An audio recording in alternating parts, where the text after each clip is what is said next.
पुण्यामध्ये दोन्ही राष्ट्रवादी एकत्र येण्याच्या जोरदार चर्चा सुरू असताना शरद पवारांचे निष्ठावान नेते प्रशांत जगताप मात्र चांगलेच नाराज झाले। पक्ष नेतृत्वाच्या निर्णयामुळे नाराज असलेले शरद पवारांच्या राष्ट्रवादीचे पुणे शहराध्यक्ष प्रशांत जगताप आज संध्याकाळी 4 वाजता पत्रकार परिषद घेऊन त्यांची भूमिका जाहीर करणार आहेत। त्याआधी ते पुण्यातील पक्ष कार्यालयामध्ये सकाळी 11 वाजता सुप्रिया सुळे आणि प्रदेशाध्यक्ष शशिकांत शिंदे यांची भेट घेणार आहेत। त्यानंतर आज दुपारी 4:30 वाजता पत्रकार परिषद घेऊन भूमिका जाहीर करणार आहेत। अजित पवारांच्या राष्ट्रवादीसोबत आघाडी केल्यास पक्ष सदस्यत्वाचा राजीनामा देणार असल्याचं प्रशांत जगताप यांनी आधीच जाहीर केलंय।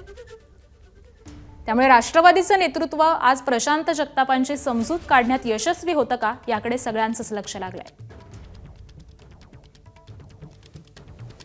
सन्मान्य सुप्रियाताईंबरोबर आणि सन्मान्य आमचे प्रांताध्यक्ष शशिकांतजी शिंदे साहेबांबरोबर मागची 3-3.5 तास बैठक संपन्न झाली।